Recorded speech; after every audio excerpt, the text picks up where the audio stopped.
La bienvenida a todo el público, autoridades, tanto carnavaleras como institucionales y, por supuesto, a nuestro alcalde, que va a hacer la inauguración de estas segundas jornadas del Carnaval de Miguel Turra, Luis Ramón. Buenas tardes. Buenas tardes. Pues tuyo es la inauguración. Muchas gracias por acompañarnos hoy en estas jornadas que se inauguran. Quería saludar y poner en valor la figura de nuestro rey, que está allí, Serafín, de Octavio, del presidente de las Peñas del Carnaval, de Raúl. Saludar a nuestro compañero director general de la Junta, Rubén Sobrino, a los compañeros de la corporación y, bueno, en definitiva, agradecer el gran esfuerzo que se ha realizado por continuar con el camino que se inició el año pasado con estas jornadas culturales del Carnaval. Detrás de estas jornadas hay mucho trabajo, hay mucho esfuerzo y hay mucho talento.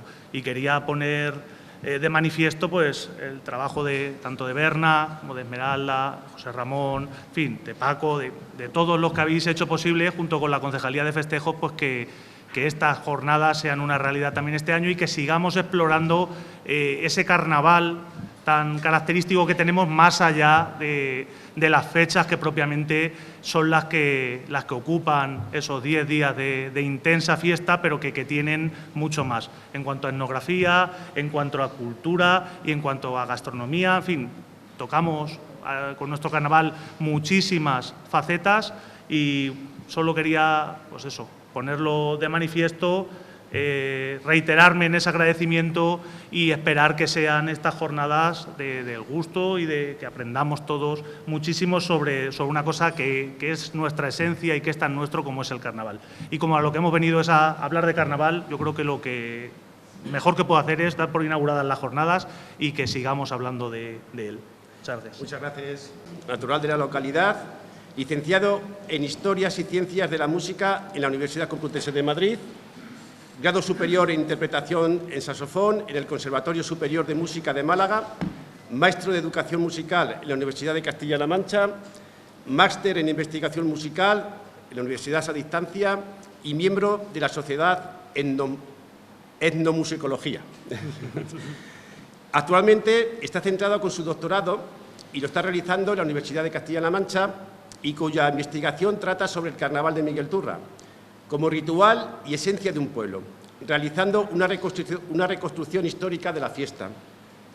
Profesionalmente es profesor de música de la Junta de Comunidades de Castilla-La Mancha, realizando su actividad docente en el Instituto de Educación Secundaria Hernán Pérez del Pulgar en Ciudad Real. Sobre el Carnaval de Miguel Turra ha realizado distintas ponencias, charlas y publicado diversos artículos donde reconstruye nuestra principal fiesta, siendo el director de estas segundas jornadas culturales sobre el Carnaval de Miguel Turra. Hoy nos va a hablar sobre el Carnaval de Miguel Turra y su entorno a lo largo del tiempo. Francisco, buenas tardes. Menudo currículum, ¿eh? Pues buenas tardes. Dejamos a Paco que nos explique y abra estas primeras jornadas, esta primera conferencia sobre el Carnaval en estas segundas jornadas y todo tú. Bien, buenas tardes. Creo que lo voy a hacer aquí, que es más cercano que ahí en la mesa, y como la idea es que estemos así en familia, que podamos hablar del carnaval entre churriegos, pues qué mejor forma que hacerlo cercano. Es un acto quizás muy arriesgado venir a Miguel Turra, hablarle al pueblo de Miguel Turra de cómo es su carnaval, porque quién mejor que vosotros para conocer aquello de lo que os voy a hablar. Y durante estos minutos, durante estos casi 30 minutos, vamos a partir de una frase que yo creo que todos hemos escuchado, a que no me conoces, como es una frase vinculada a nuestra máscara. Unimos esa frase a la máscara callejera y unas imágenes de nuestra historia que nos va a permitir reconstruir este carnaval y ver qué o hasta dónde sabemos.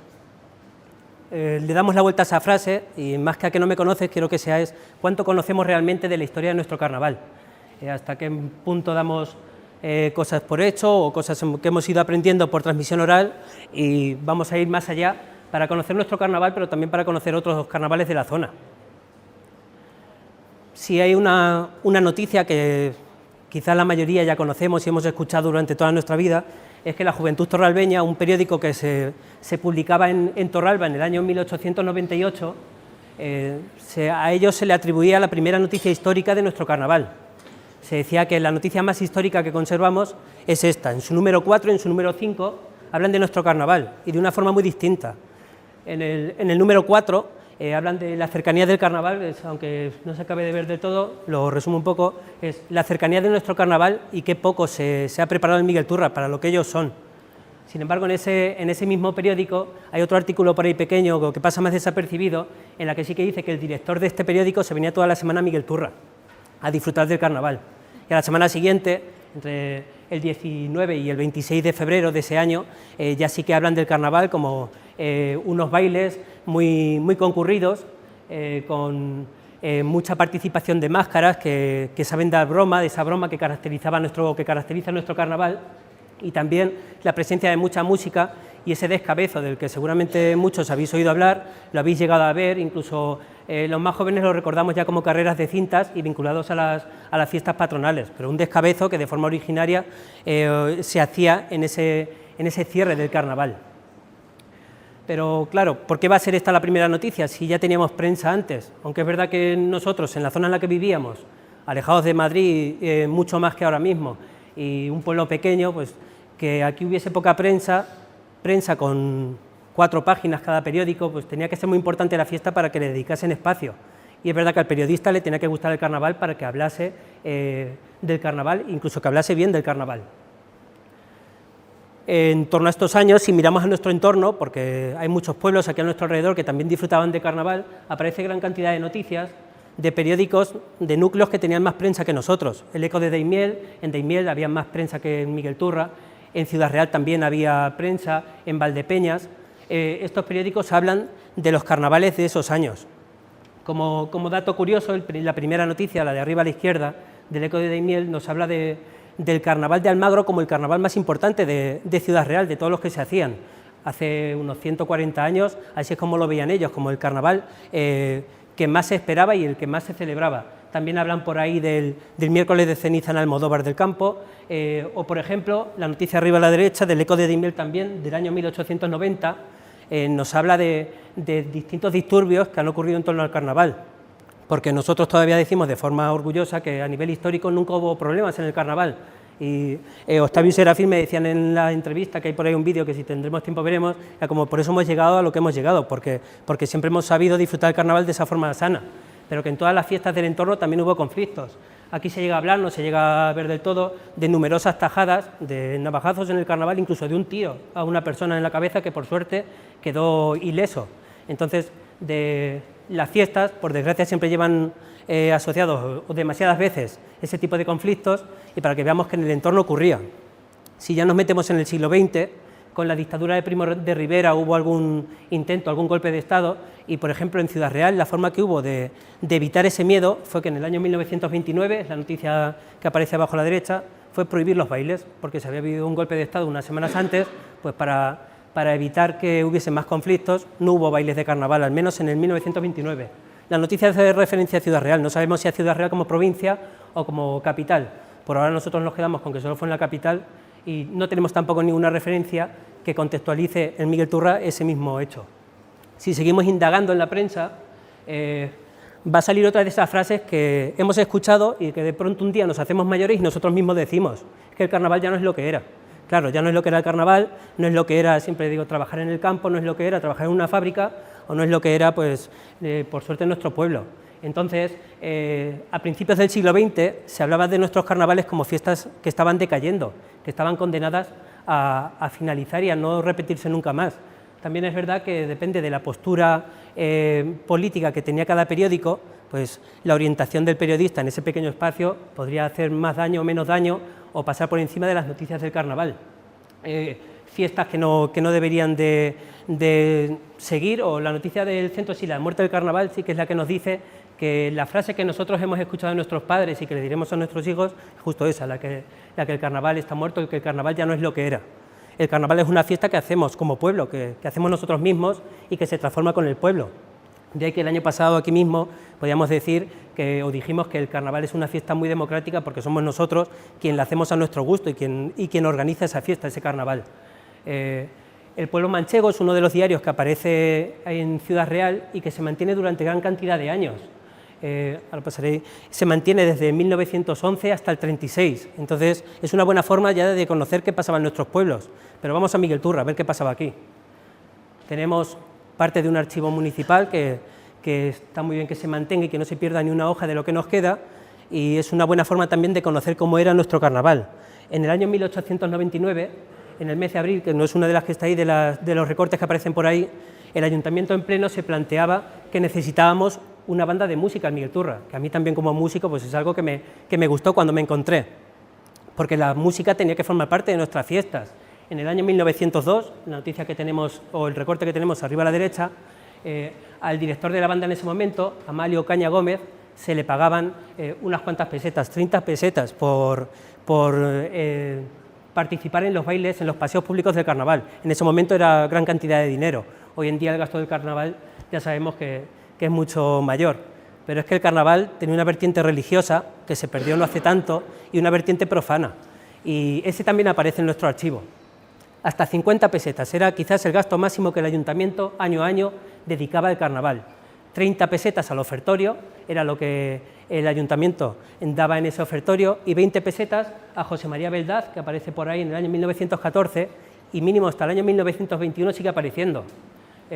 Se alegraría en el año 1921 porque le subieron el sueldo a 25 pesetas, que en ese momento también era una cantidad significativa. Entonces ya sabemos que había carnaval en la calle, que había música, que la banda estaba hace 120 años en la calle tocando en carnaval, que había un tambor, que estaba ese carnaval religioso con la presencia también de las autoridades civiles. Y como dato curioso, aquí abajo a la derecha hay un recorte de los libros de actas del año 1918, en el que una comisión de jóvenes del ayuntamiento pues decidió que qué mejor sitio para hacer bailes que el salón de plenos del ayuntamiento, y le pidió al propio ayuntamiento el salón de plenos para llevar a cabo 3 bailes. Parece que la idea no gustó mucho y no hubo discusión, se negaron a ceder el salón de plenos para eso.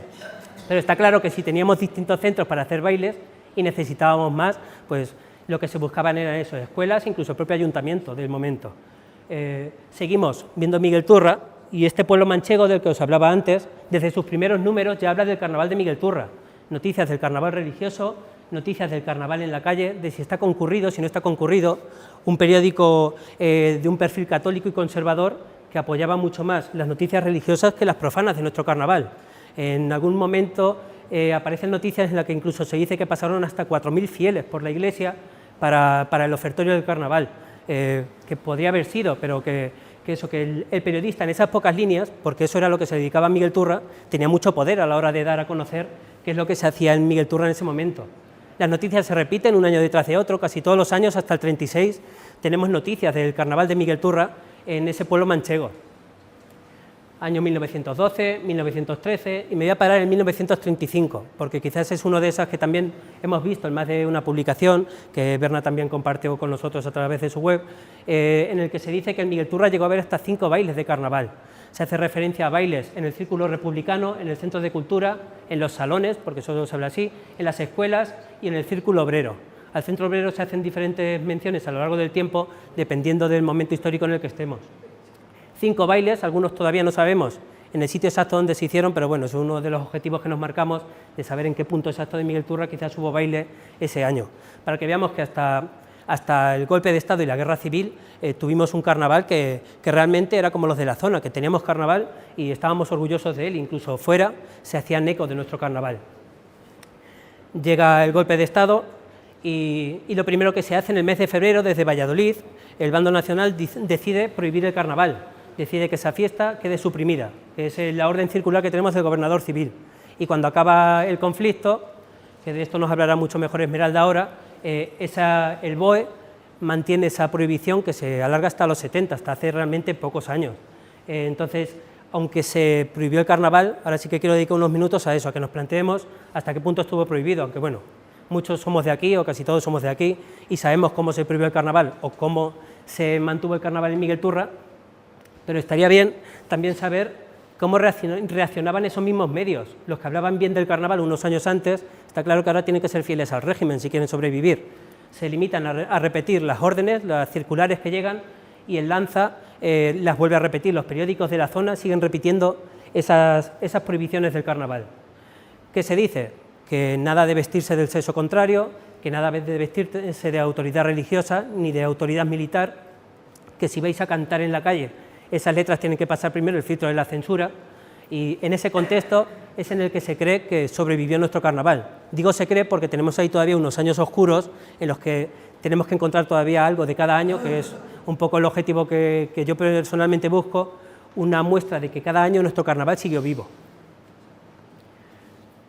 Nuestro archivo sigue desvelando detalles del carnaval, y entre esos primeros documentos que se conservan del final de los 50, el que aparece a la izquierda, es la solicitud del Centro Obrero para realizar 3 bailes de carnaval. El del centro es la autorización en el 1960 a una rondalla que pueda circular, porque las letras han pasado por el censor y le han dado el visto bueno, y en esos bailes, como decía antes, pues no podía haber máscaras, por ejemplo, dentro de los bailes, o no podían asistir niños. En el año 1961, después del carnaval, hubo una reclamación desde la Junta Provincial de Protección de Menores, preguntando por qué aquí había habido unos bailes y seguramente había niños dentro, había habido niños, entonces preguntando qué había pasado aquí y dónde habían sido esos bailes. Desde el ayuntamiento lo único que se conserva se dijo que los bailes habían sido en el Centro Obrero y en el casino, y ahí es donde se pierde la comunicación que tenemos por ahora. ¿Pero éramos únicos realmente en ese contexto? No, hay otros carnavales de la zona que tienen incluso documentación gráfica. El de Almagro, que es el que aparece a la izquierda, en el año 1942, tienen sus imágenes de un carnaval de unos años que ahora mismo nosotros no podemos poner al lado. Incluso el del Robledo, que es el que aparece arriba a la derecha, pongo distintos pueblos de distintos tamaños para que podamos ver que el carnaval se celebraba en todos sitios. Seguía teniendo carnaval en el año 1942, y antes de esto había otros pueblos que tenían fama de carnaval también, como es el caso de Daimiel, que está en el centro arriba, o Piedrabuena, en el centro, en la parte inferior, con su música, con sus disfraces y con esa celebración del carnaval que tanto tenía el pueblo arraigada a sus costumbres. Y en este contexto sigue Miguel Turra, carnaval prohibido, quizás ese prohibido entre comillas, para que podamos ver a la izquierda el bando que se publicó en Miguel Turra en el año 1967, prohibiendo que en los bailes, por ejemplo, estuviesen enmascarados. Aquí tenemos una foto del mismo año, de 1967, en la que se ve que en el baile podían pasar muchas cosas y que podían llevarse máscaras. Se prohibía la presencia de niños, se prohibía que acabasen a horas que no fuesen las adecuadas, y tenían que pasar, era algo más burocrático. Hay pocos momentos en los que se negase la celebración de esos bailes, pero sí que era un papeleo entre los centros o los casinos, el propio ayuntamiento, y dar siempre parte de ello al gobernador. Para que veamos que aunque el carnaval estaba prohibido, aquí se siguió haciendo, por mucho que tuviésemos algún documento que nos pusiese normas. El carnaval sigue avanzando y el tiempo pasa, y hay veces que los mismos periódicos, cuando pasan unos pocos años, cambian su forma de ver el carnaval. La primera de las imágenes a la izquierda es del Lanza en el año 76, que nos habla de las fiestas de la Candelaria, de San Blas y del carnaval en Miguel Turra, y de su celebración. Y de pronto llegamos al 80 y ya pasan de decir orden circular, el carnaval se tiene que prohibir o está prohibido, a gran expectación por el carnaval. Y esto rebota en toda la prensa de lo que hoy en día es la región, y ya, por ejemplo, en la prensa alcarreña, un periódico de Guadalajara, se hacen eco de nuestros primeros concursos regionales y de las bases, e incluso de todas las declaraciones que se acumulan, esas mismas que aparecían en los periódicos de la zona y que empiezan a extenderse. Esta es quizás la primera explosión que surge en nuestro carnaval democrático. Pero claro, esto es un paseo a lo largo del siglo XX. Este año, además, se cumple el 40 aniversario de la Declaración de Fiesta de Interés Costumbrista y Cultural. Entonces, estamos también de aniversario, y de ahí para adelante, en el 83 había sido la de Fiesta de Interés Regional, esto sigue creciendo, en el 18 la de Interés Nacional, y esta parte más reciente la conocemos bien, pero vuelvo a lo de antes. ¿Y qué pasó antes de ese 1898? En el siglo XIX teníamos carnaval, y el año pasado aquí ya que sí que tuve la suerte de presentar alguna noticia que habla de nuestro carnaval a lo largo de ese siglo.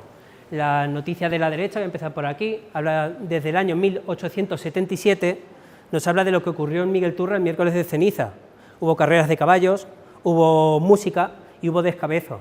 el descabezo, ese simbolismo que también hablábamos ya en las jornadas anteriores, para no repetir lo mismo, esa muestra de los jóvenes del pueblo a caballo o a veces en bicicleta, demostrando su agilidad a la hora de acabar con el animal, que luego se fue transformando y que estas fiestas se llevaron a las fiestas patronales cuando el carnaval se intentó prohibir del todo.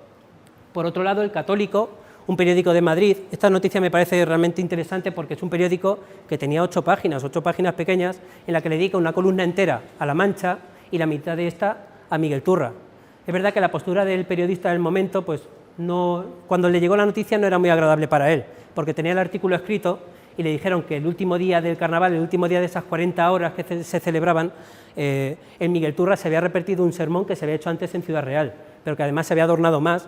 Entonces es una forma de saber que en 1845, ya hace casi 200 años, tenemos carnaval en Miguel Turra, ese carnaval religioso, y que realmente el templo, que es lo que se dice en todas esas noticias, estaba siempre lleno. Había una celebración religiosa, había una celebración en la calle, y aunque hace poco sí que se pudo leer, y tuve la suerte de publicar en la revista Malas Tardes otra noticia más de este carnaval, sí que me gustaría mostrarla ahora, que es una del año 1849, otro diario de ese momento, El Clamor Público, que en 2 de sus números consecutivos hace mención al carnaval de Miguel Turra. Y hace mención a algo que seguramente Flauti y Flautiera en las calles va a hacer mucho mejor que lo que yo pueda contar aquí. Era la tradicional costumbre que teníamos en Miguel Turra de simular un ahorcamiento como miércoles de ceniza, como ese cierre del carnaval. Claro, tenemos que entender una sociedad donde esa pena de muerte se había abolido unas décadas antes, para ellos era un poco una locura que nosotros aquí siguiésemos disfrutando de ese carnaval. Era un teatro y era parte del ritual que es el carnaval, porque si se nos ocurre salir en carnaval sin disfrazar, va a tardar poco en acercarse a nosotros una máscara a darnos broma. Pues ahí también había broma de otra forma. El que simulaba ser el ahorcado tenía muchas veces la intención de meter a todo el público que estaba allí, decir quién iba a pagar por su pena para que no acabasen con él, quién le había llevado a esa horca. Había disfraces, se disfrazaban de frailes que acompañaban al ahorcado, y es algo que aparece durante 2 días en el periódico. Como dato curioso, como cierre, y sí que no tiene nada que ver con carnaval, ese último párrafo me parece gracioso porque habla de las continuas inundaciones que ocurrían en el rodeo, aquí al lado, y que lo que se ocurrió en ese momento fue echar tierra para evitar que se hiciesen charcos o una laguna. Pero claro, lo único que consiguieron fue que las plantas bajas se convirtiesen en sótanos. Entonces hubo que parar eso y quitar otra vez todo lo que se había hecho hasta el momento. Es un dato que aparece ahí que no tiene que ver con el carnaval, pero sí que está en esa noticia que es del carnaval. Con todo este paseo sí que lo que he querido mostrar es que el carnaval ha estado vivo durante muchos años, a través de archivos, a través de la prensa, a través de las conversaciones que mantenemos entre todos, de esa información que pasa de generación en generación, y gracias a las nuevas tecnologías sí que podemos imaginarnos este carnaval con un poco más de color, aunque no se acaba de ver bien del todo en la pantalla. Muchas veces nos imaginamos el carnaval como en blanco y negro y muy oscuro, pero sí que algo de color tenían también y intentaban disfrutar de ese carnaval en un contexto de la mejor forma posible. Creo que no hay mejor forma de acabar que sabiendo que el viernes que viene a esta hora estaremos aquí con el pregón, igual que tenemos por ahí un lunes que es el más triste del año, tenemos nosotros nuestro viernes más feliz del año, que seguramente es el viernes que viene. Entonces, muchas gracias por su atención y feliz carnaval.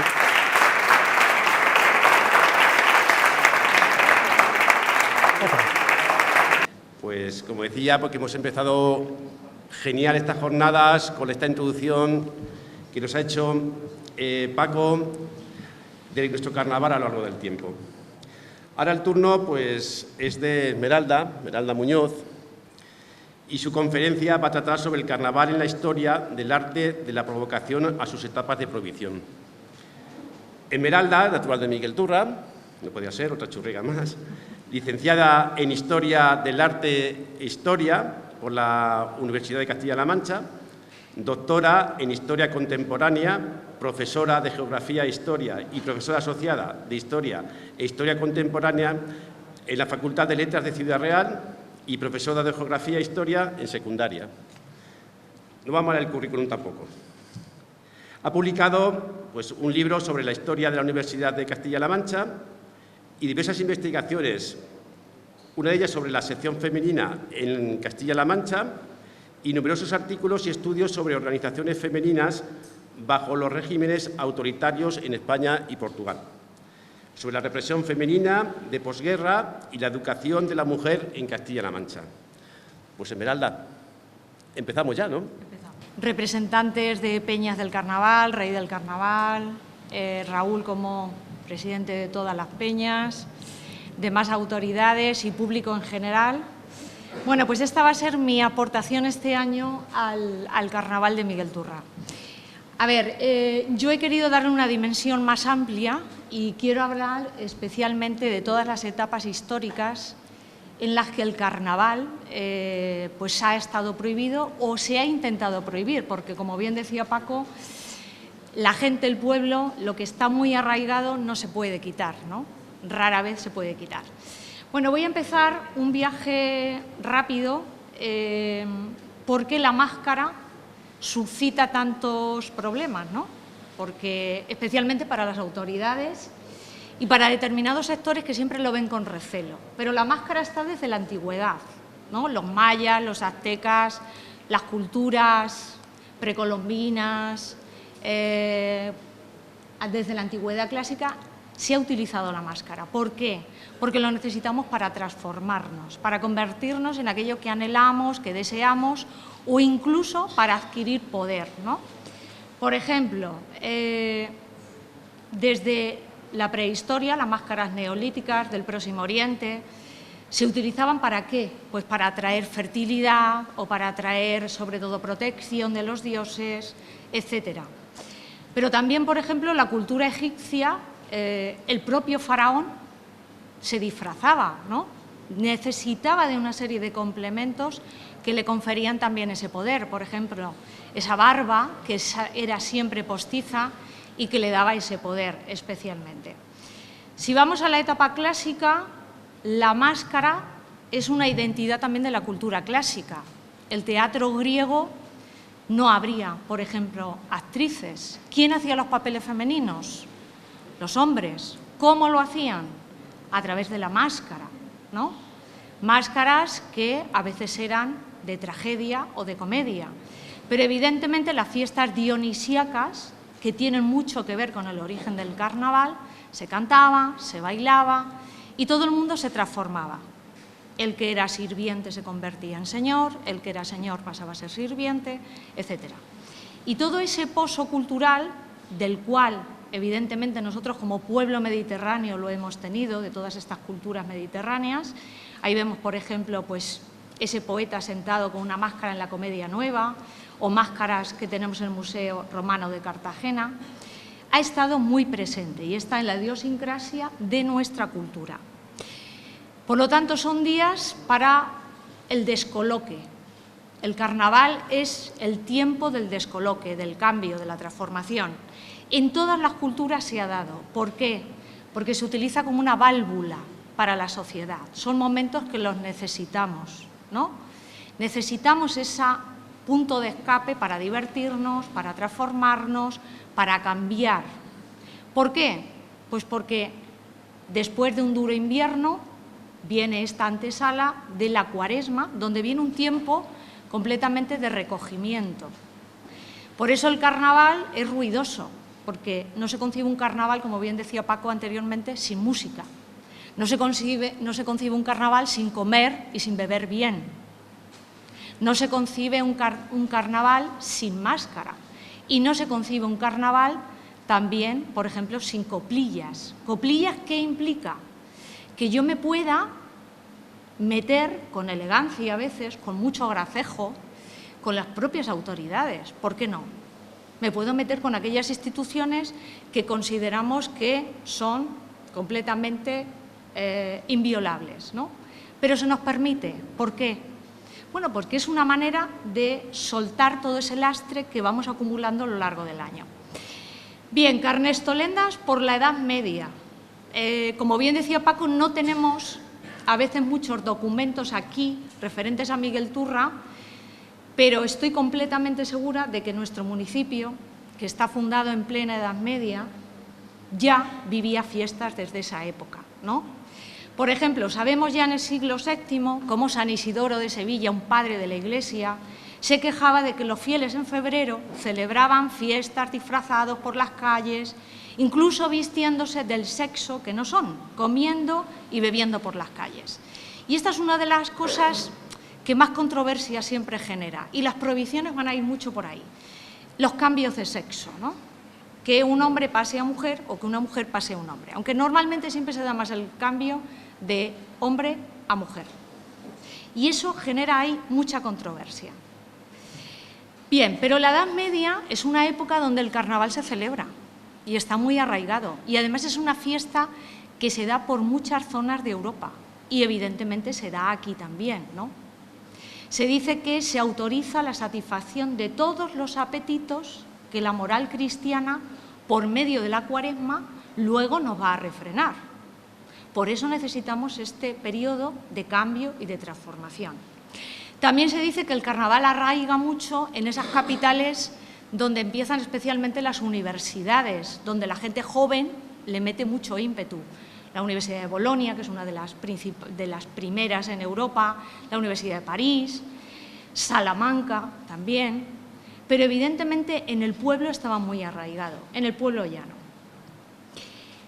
También tenemos cómo prácticamente desde el Concilio de Nicea, siglo IV, desde la altísima Edad Media, había la costumbre ya de que la gente se propasaran en casas, en conventos y en las calles, ¿vale? Y había un determinado tiempo donde todo esto se veía bien, ¿no? Se veía bien. Fijaros que he encontrado una crónica del siglo VII donde se habla que una abadesa del monasterio de Poitiers, en Francia, antes de la Cuaresma jugaba a los dados y organizaba en su convento representaciones impúdicas, entre comillas, con máscaras. Es decir, que la Iglesia tampoco ha sido ajena a esta celebración, ¿no? Y participaba también, como veremos ahora con las autoridades, ¿no? Se dice que los clérigos se disfrazaban de mil maneras, incluso de mujer, que organizaban bailes también en los conventos, se hacían representaciones teatrales y, evidentemente, en esta época no se consideraba sacrilegio dedicarse a estas celebraciones, ¿vale? ¿Por qué? Pues porque las autoridades sabían que la vida era muy dura y que, evidentemente, una válvula de escape al pueblo era necesaria. Ahí vemos también, por ejemplo, pues una celebración del carnaval, un manuscrito del siglo XV, y vemos ahí pues, diferentes máscaras, ¿no? Incluso diablos, vestidos también de monjes, etcétera, ¿no? Con instrumentos musicales, porque la música siempre está, ¿vale? Siempre está presente. Y también lo que nos ha llegado en este país, ¿no? Nosotros tenemos un pasado multicultural, ¿no? Los judíos, los musulmanes nos han dejado también su herencia. Yo estoy plenamente convencida que esta fiesta que se sigue celebrando todavía en muchos países del este, sobre todo países que estuvieron bajo el dominio del imperio persa musulmán, tienen una fiesta islámica donde se permite mucho la música y el baile, y que evidentemente esta música también nos dejó un pozo y se enlazó con nuestro carnaval, ¿no? Es la fiesta, no sé si lo voy a decir bien, del Nahruy o Nahrupt islámico, ¿no? Hay una figura que es el Haji Firut, que se viste de rojo, que lleva la cara pintada de hollín, que él baila al ritmo de una pandereta y que esa alegría que manifiesta y que sale por las calles significa que viene el tiempo de la regeneración. La primavera es la regeneración, es el tiempo de donde florece todo, ¿no? Y donde el campo que hemos sembrado en el invierno y estas duras jornadas, y sobre todo jornadas ya muy oscuras, los días alargan y viene evidentemente la alegría. También celebran el miércoles escarlata, la gente sale a la calle a rendir homenaje al fuego. ¿Nosotros qué hacemos el miércoles de ceniza? Quemamos Doña Sardina, que representa también ese muñeco o ese pelele, a veces, como hubiera dicho Paco antes, ¿no? Que lo manteamos, que le sometemos a un juicio, que echamos sobre él todo lo habido y por haber, ¿no? Pero que lo quemamos, porque el fuego es purificación, lo purificamos. Entonces quemamos lo malo y va a venir todo lo bueno. y además se iniciará el periodo de la Cuaresma. Bien, esta es la figura que os digo, son estos personajes que van con hollín en la cara, vestidos con pandereta y que traen la alegría, ¿no? Está un poco relacionado también con muchos de nuestros personajes. Bien, escenas del carnaval en la Edad Media, que encontramos en muchos manuscritos, como veis. Nos ponemos también muchas caretas de animales, ¿no? Los animales están también muy representados en el carnaval. Aquí se hacía el descabezo, como ha dicho antes Paco, ¿no? Que se hacía. Y en Roma, en el siglo X y XI, el propio Papa participaba también de estas fiestas del carnaval, ¿no? Era una de las ciudades donde más se celebraba. Y vamos a ver cómo luego nuestro futuro Carlos III nos va a traer muchas tradiciones italianas. Y con él va a revivir de nuevo el carnaval, ¿no? Porque lo trae también de ese empuje. Por ejemplo, el Papa salía de su palacio y junto con los cardenales entonaba el Deus ad bonam oram, que era un himno burlesco, mezcla de griego, latín grosero, ¿no? Y que daba el pistoletazo de salida también al carnaval, ¿no? También, por ejemplo, fijaros que había también pues, curas que montaban el asno al revés, que impartían la bendición apostólica y que nosotros, por ejemplo, uno de los personajes que nos vestimos mucho aquí en este carnaval, nos gusta mucho ir bendiciendo, ¿no? Con este agua que además cogemos generalmente algo un poco no demasiado ortodoxo, ¿no? Como suelen ser las escobillas de los baños, ¿no? Y vamos haciendo como la especie de bendición. Bueno, bien, también mirar esta imagen, por ejemplo, que está tomada desde el siglo XVII, pero que representa, fijaros, esa celebración del carnaval en Roma y cómo vemos esa especie de, con esos asnos vestidos al revés, etcétera. Sí, que era una fiesta también muy del pueblo. Bueno, el siglo XV, el libro del buen amor, nuestro arcipreste de Hita ya nos hablaba de esas luchas entre don Carnal y doña Cuaresma, ¿no? Y con esos personajes disfrazados que luchaban, ¿no? Uno ya tiene que dar paso al otro, ¿vale? Pero ahí hay un momento en el que conviven, ¿no?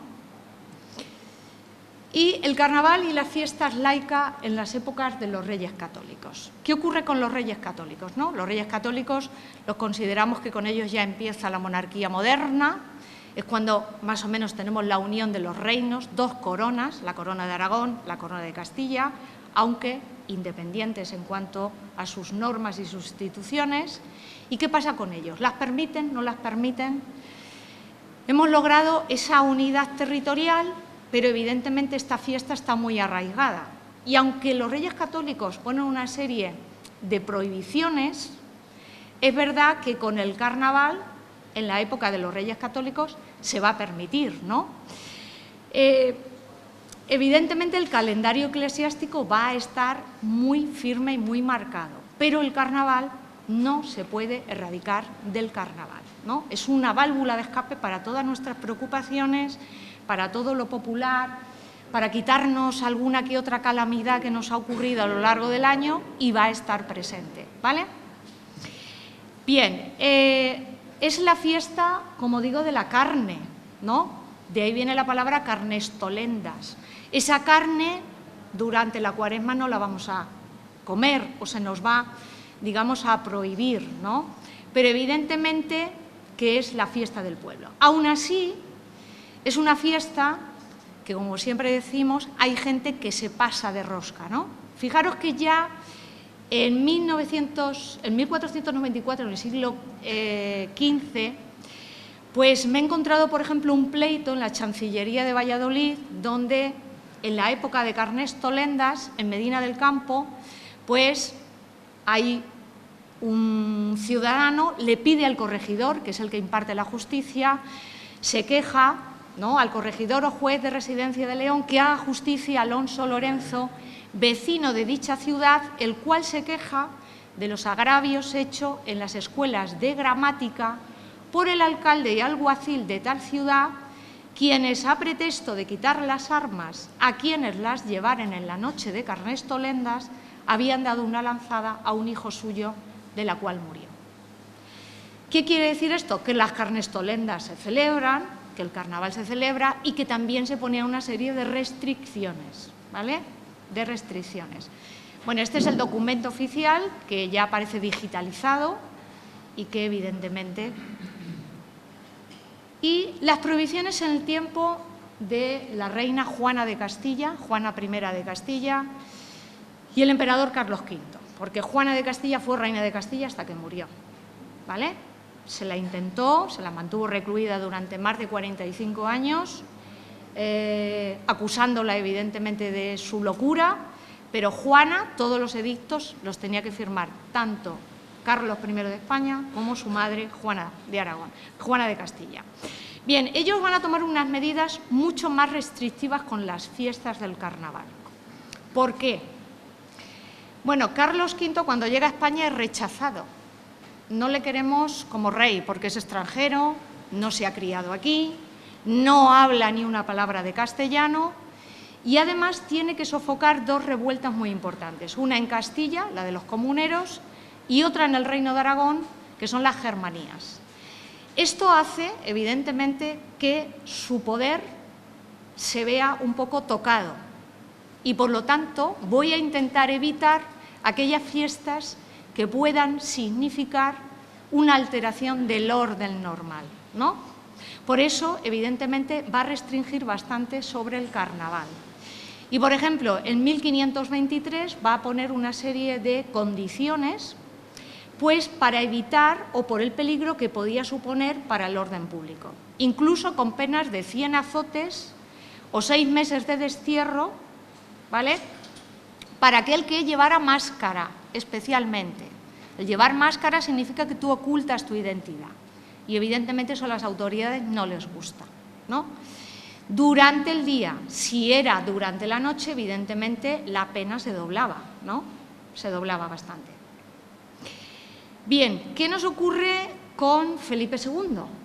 Bueno, Felipe II, hijo de Carlos I, del emperador, rey muy religioso y, evidentemente, como dice Caro Baroja, es un momento de prohibiciones de todo aquello que rompe con el orden cotidiano y lo que promueve la desinhibición del pueblo, ¿no? Especialmente de todo aquello que confunda entre el buen creyente y el que no lo es. Ese es el miedo, por ejemplo, que tiene la Iglesia, que quizá le damos demasiada libertinaje al pueblo, pero evidentemente un pueblo que es firme en sus convicciones, en sus creencias, nunca tiene miedo a estas fiestas. Porque todas las personas siempre saben muy bien cuándo es un periodo de fiesta y cuándo es un periodo de recogimiento, o es una fiesta cristiana. Por eso, en este periodo, donde más o menos nuestro imperio no se ve atacado y no hay demasiado, aunque mantiene ciertas limitaciones, no es un periodo tampoco de estrictas prohibiciones. Con Felipe III continúan esas ciertas restricciones, pero evidentemente sobre todo evitar la inversión de sexos, porque es un agravio, ¿no? Y sobre todo no utilizar nunca el hábito clerical, ni hacer burla de ello. Me he encontrado también en estas constituciones sinodales del Obispado de Sigüenza, en Alcalá de Henares del año 1660, que se quejaban, ¿no?, y decía, ¿y por qué no es justo que el hábito clerical ni de las sagradas religiones sirva para cosas de burlas ni ajenas del decoro y gravedad que semejantes hábitos traen consigo? Mandamos que en ninguna fiesta, ni regocijo de carnestolendas, ni de otro tiempo alguno, se hagan máscaras ni disfraces con ninguno de esos hábitos, ¿no?, con el riesgo de caer en excomunión.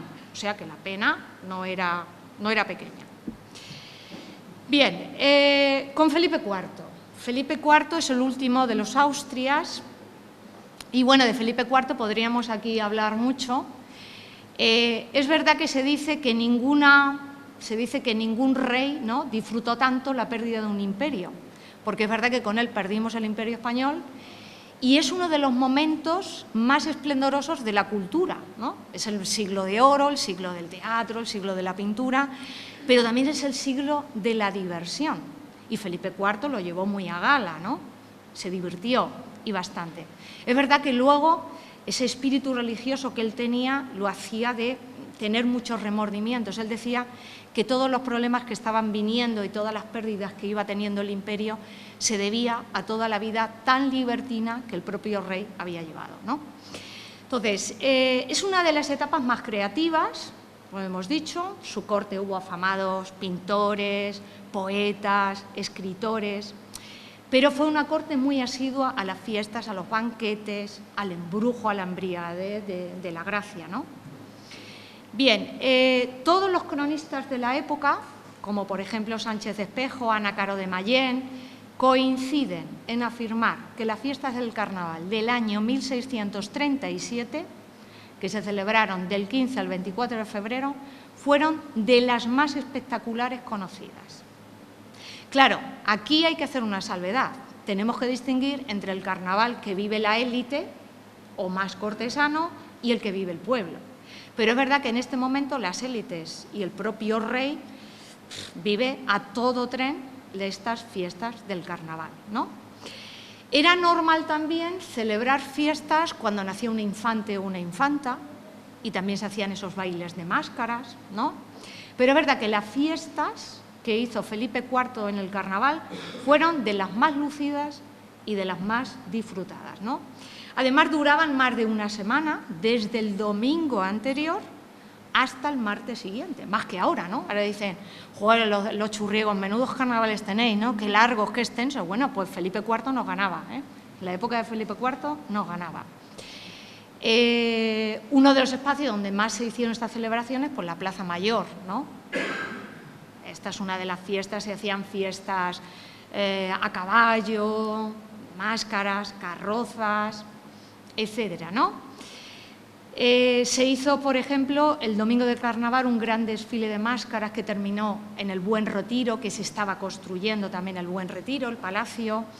También, por ejemplo, carros, fijaros que se tiraba de escenógrafos florentinos para hacer las carrozas, o sea que se trajo expresamente a Cosme Lotti para hacer esas famosas carrozas. Y, por ejemplo, se sabe que en esos carros destacaron la paz, el carro de la paz, que lo simbolizaba la figura de Júpiter, el dios Júpiter, que además con un remate superior que representaba la religión, y luego pues otro que representaba especialmente la guerra, con el dios Saturno. Bueno, el carnaval, por lo tanto, era la fiesta para la corte y era la fiesta para el pueblo, ¿no? Era el exceso, la farándula. Y aquí lo definía muy bien Calderón de la Barca en sus Carnestolendas. Decía así: «Oh, loco tiempo de Carnestolendas, diluvio universal de las meriendas, feria de casadillas y roscones, vida breve de pavos y capones y hojaldres, que al doctor le dan ganancia con masa cruda y con manteca rancia», ¿no? Bueno, pues esta era una de las coplillas que se escribía en el siglo de oro. Con los Borbones, nueva dinastía, de origen francés. Bueno, pues aquí tenemos a Felipe V, prohibió, fijaros, él que viene de una corte totalmente afrancesada, nieto de Luis XIV, donde se hacían las fiestas más opulentas de toda Europa, que las había vivido y que él había participado en esas fiestas, llega a España y lo prohíbe. Y además una de las prohibiciones más estrictas. ¿Por qué creéis que lo prohíbe? Pues porque cuando este rey llega también a España hay dos guerras. Una muy importante aquí, ¿vale?, porque tiene que pelear el trono español frente a otro candidato, ¿vale?, y Castilla se pone de su parte, pero Aragón no. Y hay una guerra en Europa desencadenada también, pues porque si este rey debía o no debía ocupar el trono. Bueno, finalmente él llega al trono y en 1716, 17 y 19, pues sobre todo en 1716, hizo unas disposiciones muy duras, ¿vale? Bien, fijaros que, como os he dicho, él había participado plenamente en estas fiestas, por ejemplo, en estos famosos bailes que se hacían en el Palacio de los Espejos de Versalles, ¿no?, que les hacía su abuelo. Fijaros que su abuelo encargaba directamente estos disfraces, ¿no? para disfrutarlos, ¿no? Del rey Apolo, etcétera. Pero él los prohíbe, ¿no? Y como os he dicho, lo prohíbe especialmente porque evidentemente, al igual que Carlos V, no quiere que el pueblo se desmadre. Le ha costado mucho controlar, ¿vale?, a sentarse en el trono español y no quiere ningún problema, ¿no? ¿Para qué? ¿Cómo lo defienden siempre? En aras de defender siempre el orden público y la moralidad, ¿vale? Bueno, imitando aquí, por ejemplo, lo podéis leer, imitando los carnavales de otras partes diferentes, máscaras, etcétera, ordeno que ninguna persona, vecino, morador, estante o habitante de esta corte admita en su casa personas algunas para que con título de carnaval o asamblea se diviertan danzando con máscaras o sin ellas en este ni otro tiempo del año bajo pena de 1000 ducados. Bueno, pues sin embargo, fijaros que en la época de Fernando VI, su hijo, sí que se permitían, por ejemplo, los desfiles de carnaval. Esto es una de las carrozas que se hizo en un desfile de Sevilla para conmemorar su matrimonio con Bárbara de Braganza. Con Carlos III, bueno, con Carlos III evidentemente es el rey que va a autorizar definitivamente los carnavales y los va a engrandecer los carnavales, ¿no? Es el que va a introducir los bailes de carnaval en los teatros y el que va a introducir muchas normas y muchas costumbres italianas. Por ejemplo, los belenes que ahora realizamos los introduce Carlos III como una moda napolitana. La lotería de Navidad, que nosotros pues los introdujo también Carlos III. Bueno, ahí veis cómo, por ejemplo, expediente para que ninguna persona durante el carnaval eche agua, harina, ceniza, ni ningún otro género de maulas, bajo penas, que está en el archivo de la Chancillería de Valladolid, y luego he encontrado ese diario curioso, estudioso, etcétera, donde habla del carnaval, pero evidentemente habla desde otra postura, ¿no? Como que es una fiesta, ¿no?, que dice, me acuerdo del problema italiano, un poco di bene, un poco di male, ¿no? Y dice que, bueno, pues que el carnaval es demasiado escandaloso, ¿no? Distinguir, sobre todo, como digo, la fiesta espontánea y la fiesta que está ya más arraigada, ¿no? Y como os he dicho, pues Carlos III es el que introduce esos bailes del carnaval y se crean incluso reglamentos para esos bailes del carnaval. Tenemos los que se hacen en Madrid y los que se hacen en Sevilla, ¿vale? Yo os pongo aquí un extracto y además se indica claramente normas. No se permite el cambio de sexo, no se permite, por ejemplo, que lleves determinadas caretas, ni tampoco que vayas vestido, evidentemente, de hábitos religiosos, ¿vale? En Sevilla estos son los dos artífices de esas reglas, que es el conde de Aranda y Pablo de Olavide en Sevilla. Bueno, con Carlos IV,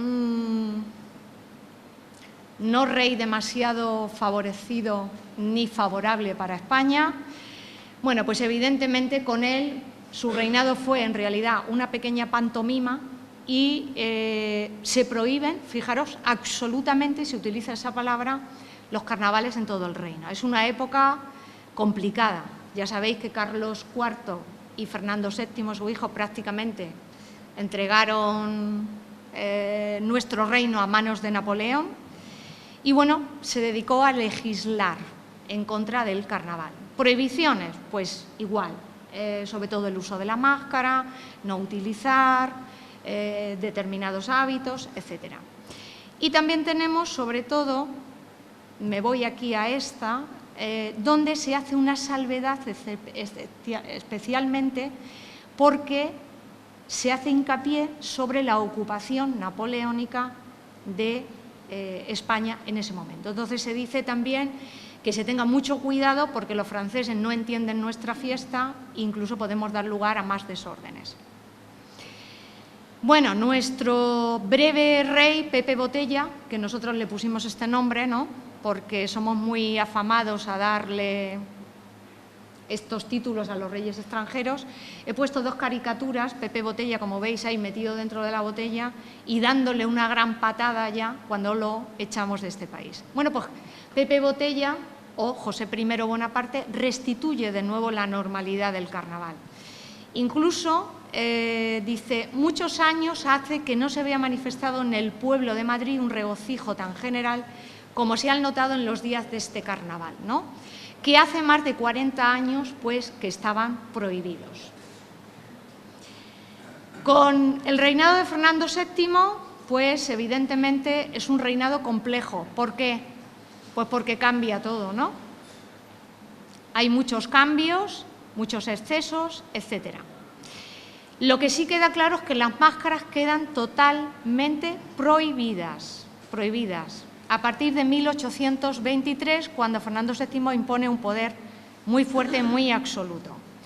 Ahí vemos la prohibición del carnaval, que está en un texto que he encontrado en la Chancillería, en el archivo de la Chancillería de Valladolid.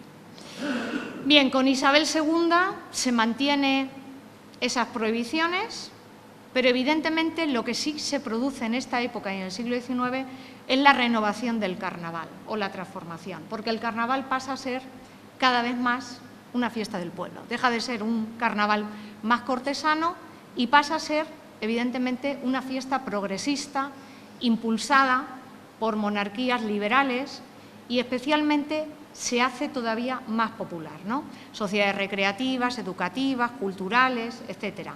Adopta otra dimensión el carnaval. Ahí vemos, por ejemplo, estos panfletos como lo demuestran, máscaras públicas, ¿no? Y nos metemos ya pues, en el carnaval del siglo XX. Vemos que bajo el reinado de Alfonso XIII, ¿no? Y bajo la dictadura también de Miguel Primo de Rivera, el carnaval se hace aún más fiesta del pueblo. Se intentan imponer también algunas restricciones, especialmente la dictadura de Miguel Primo de Rivera, pero el carnaval no desaparece. No desaparece. Se controla, evidentemente, el uso de la máscara, etcétera, pero no desaparece. Aquí tenemos una fotografía de una carroza de la Sociedad Musical Filarmónica de 1913 en Ciudad Real, ¿no? Extraída de la revista Vida Manchega, revista gráfica manchega.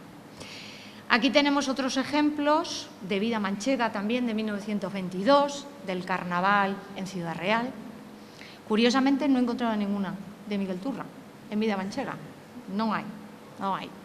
Pero hay carnaval en Miguel Turra. Bueno, por la Real Orden de 1921, la Gaceta se indicaba que próximos a la celebración anual de la festividad popular del carnaval, y siendo numerosas las quejas elevadas en otras ocasiones, pues que evidentemente que hace que se interrumpa la vida normal de las poblaciones por la desorganización del tráfico rodado, y etcétera, por los desmanes cometidos por las máscaras en la vía pública, Su Majestad el Rey se ha servido de disponer, por las razones expuestas, que evidentemente que además el carnaval de esos 4 días se consideren como días laborables, ¿no? Para intentar evitar más desórdenes. Bien, aquí la orden del 19 de febrero de 1929, ¿no? Dejar bien determinado que el carnaval, que aunque muy antiguo origen, se dice que está en decadencia en Miguel Turra, en España. Creo que no. Dice que no se va a permitir en la calle ni disfraces, ni salida, etcétera, etcétera, etcétera. Aquí tenemos también, por ejemplo, los carnavales en Madrid en 1928. Entonces, lo que sí se permitían especialmente eran bailes en locales establecidos y estos desfiles especialmente organizados. Fotos del Paseo de Rosales, ¿vale? De niños disfrazados en Madrid. Fotos que están sacadas del Archivo General de la Administración, Alcalá de Henares. Esto es una comparsa, perdón, que no me salía, exactamente clásica, la última carnavalada de Vallecas. Y aquí, durante la República. Bueno, pues a partir de la República, evidentemente, el carnaval se desarrolla sin trabas, hasta el estallido de la Guerra Civil. Hago la salvedad que en aquellos lugares que quedaron en retaguardia en la Guerra Civil, incluso se permitió y se celebró el carnaval en muchas localidades, aún estando en la guerra, ¿vale? Es verdad que de una manera, pero en aquellos lugares que quedaron más en la retaguardia, algunas festividades se hicieron, ¿no? Bien, el carnaval queda totalmente prohibido por el Boletín Oficial en 1937 en aquel territorio que ya estaba bajo el dominio del bando nacional y definitivamente, como antes lo ha puesto también Paco, pues quedará a partir de una vez que termine la Guerra Civil, ¿no? Estas fotografías, que a mí me encantan, son de Alfonso, que es uno de los mejores fotógrafos que ha tenido este país en la época de la República, Guerra Civil, años 40. Como veis, bailes de máscaras de los dibujantes en Madrid, desfile de carrozas, más del desfile de carrozas en 1933. Fijaros toda la gente y el bullicio que hay en la calle. Aquí, nuestra fotografía también de 1930, ¿no?, en el que aparece, fijaros que carnaval aparece con B, pero es verdad que en muchos documentos oficiales en el siglo XVIII y XIX se escribía con B, ¿vale? Se escribía con B. Crónica carnavalesca de 1935, donde habla también de esos bailes, que ya lo ha dicho Paco. Y bueno, bajo la dictadura, pues esta es una minuta de la circular del gobernador civil de Madrid en la que se recuerda a todos los alcaldes la prohibición de la celebración de la fiesta del carnaval de acuerdo a la orden del 3 de febrero del 37. Aquí, evidentemente, viene el nuevo decreto, recordándolo del ministro de la Gobernación, Serrano Suñer, el 12 de enero de 1940.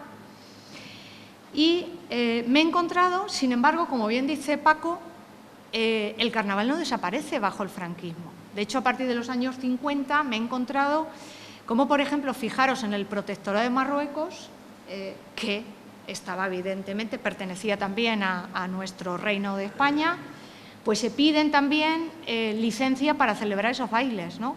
Si los vamos a hacer, si no, en Tetuán, por ejemplo, los años 50. Entonces, el carnaval se sigue haciendo. Evidentemente, las normas evidencian el hecho de que se reitere continuamente las normas, nos está diciendo que no se cumplían, ¿no? Había que refrescarle a la gente, oye, que está prohibido, que está prohibido desde el año 37, que volvemos a refrescarlo. Pero evidentemente también las propias autoridades, como bien sabemos aquí en Miguel Turra, son las que permitían también la celebración del carnaval, ¿no? Vale, el gobernador civil me dice, yo saco el bando, pero luego participo también del carnaval, ¿no? ¿Por qué? Porque es una fiesta del pueblo, no puedo ir en contra de ello, ¿no? No se le puede contener, ¿no? Lo sabemos muy bien aquí en Miguel Turra. También vive o conviven, evidentemente, ese carnaval religioso y ese carnaval profano, ¿no? Esas son las funciones de desagravio o esos cultos de las 40 horas, que se imponen con mucha fuerza en el siglo XIX, ¿vale? Que continúa a lo largo del siglo XX, pero que se va desvaneciendo. ¿Por qué? Pues porque la fiesta pagana o la fiesta lúdica pues puede con la religiosa, ¿no? Y finalmente desaparece, ¿no? Va a desaparecer. El carnaval va avanzando. Fijaros, este es el bando de del 9 de febrero del 66, del Bernardino, ¿no?, donde decía que se haya rigurosamente prohibido la utilización de caretas, los antifaces, tanto en el interior de los locales como en la calle. Se prohíbe también pues, que utilicen prendas de vestir de sexo contrario, etcétera. Pero nos lo saltamos a la torera, ¿no? Totalmente, ¿no? Estas imágenes lo dejan claro también, ¿no? Que las coplillas, como bien decía antes Paco, tenían que pasar la censura previa, etcétera. Y el carnaval se sigue celebrando, ¿no? Aquí tenemos los carnavales de 1975, ¿no? Todos llevan careta, ¿o no? Todos. Además, he intentado coger las imágenes que se vea que todo el mundo lleva esas caretas. Y nos lo saltamos a la torera, ¿no? ¿Por qué? Porque es la fiesta. Con la transición y con la democracia, evidentemente, todas las restricciones van a desaparecer, especialmente a partir del decreto del presidente Suárez de marzo del 77, que prohíbe toda la legislación franquista. Y, bueno, pues, evidentemente, a partir de este momento, lo que sobre todo con los ayuntamientos democráticos, lo que se hace es trabajar para el carnaval, ¿no? Entonces, Miguel Turra prepara ya su carnaval, ¿no? Gran expectación para las próximas fiestas de carnaval, ¿no? Ya aparece don José Gornés. Aquí aparece Antonio Vallejo, que es designado como presidente de la Comisión Organizadora de los Carnavales en el 81. Aquí ya aparece Bullicio y se entregando esos premios del desfile de carrozas. Ahí aparece Julián como concejal de Cultura ya entregando esos premios.